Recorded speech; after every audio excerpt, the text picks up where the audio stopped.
പശ്ചിമബംഗാളിൽ ബി.ജെ.പി. നേതാവ് സുവേന്ദു അധികാരിയുടെ സഹായി വെടിയേറ്റ് കൊല്ലപ്പെട്ടു. ചന്ദ്രനാഥ് ദത്ത് എന്നയാളാണ് കൊല്ലപ്പെട്ടത്. വിവരങ്ങൾ പങ്കുവയ്ക്കാൻ ശ്രീനാഥ് ചന്ദ്രൻ കൂടി കൊൽക്കത്തയിൽ നിന്ന് ചേരുന്നുണ്ട്. ശ്രീനാഥ്, തെരഞ്ഞെടുപ്പിന് പിന്നാലെ വലിയൊരു അക്രമ സംഭവം ഉണ്ടാകുന്നു. ഇപ്പോഴിതാ സുവേന്ദു അധികാരിയുടെ സഹായിയാണ് വെടിയേറ്റ് കൊല്ലപ്പെട്ടതെന്ന് മനസ്സിലാക്കുന്നു. പോലീസ് അന്വേഷണം ആരംഭിച്ചു. വിവരങ്ങൾ എങ്ങനെ? സംഗതി, ഈ തെരഞ്ഞെടുപ്പ് ഫലം വന്നതിന് ശേഷമുള്ള സംഘർഷങ്ങളിൽ ഏറ്റവും ഗുരുതരമായ ഒരു സംഭവമാണ് ഇപ്പോൾ ഉണ്ടായിട്ടുള്ളത്.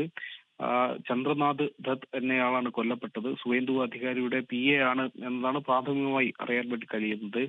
മദ്യം ഗ്രാം എന്നത് നോർത്ത് 24 പർഗാനസിലെ ഇടമാണ്, കൊൽക്കത്തയ്ക്ക് അടുത്തുള്ള ഒരു ഇടമാണ്. അവിടെ വെച്ചാണ് ഈ സംഭവം ഉണ്ടായിട്ടുള്ളത്. ഇന്ന് വൈകിട്ട് ചന്ദ്രനാഥ് ഒരു വാഹനത്തിൽ സഞ്ചരിക്കുമ്പോൾ അജ്ഞാതരായ ചിലർ വാഹനം തടയുകയും വെടിയുതിർത്തു എന്നതാണ് പ്രാഥമികമായുള്ള വിവരം.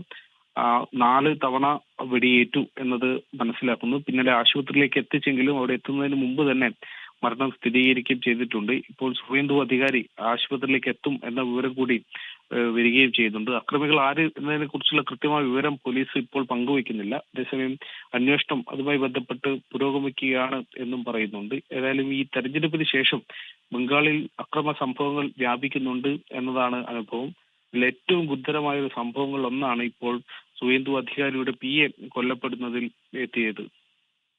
ശ്രീനാഥ് പറഞ്ഞതുപോലെ തന്നെ പശ്ചിമബംഗാളിൽ തെരഞ്ഞെടുപ്പിന് ശേഷം പലയിടങ്ങളിലും വിവിധ തരത്തിലുള്ള അക്രമ സംഭവങ്ങൾ ഉണ്ടാകുന്നു, അനിഷ്ട സംഭവങ്ങൾ ഉണ്ടാകുന്നു. ഇപ്പോഴിതാ BJP നേതാവ് സുവേന്ദു അധികാരിയുടെ സഹായി വെടിയേറ്റ് കൊല്ലപ്പെട്ടു എന്ന വിവരമാണ് ശ്രീനാഥ് ചന്ദ്രൻ പറഞ്ഞു വെക്കുന്നത്.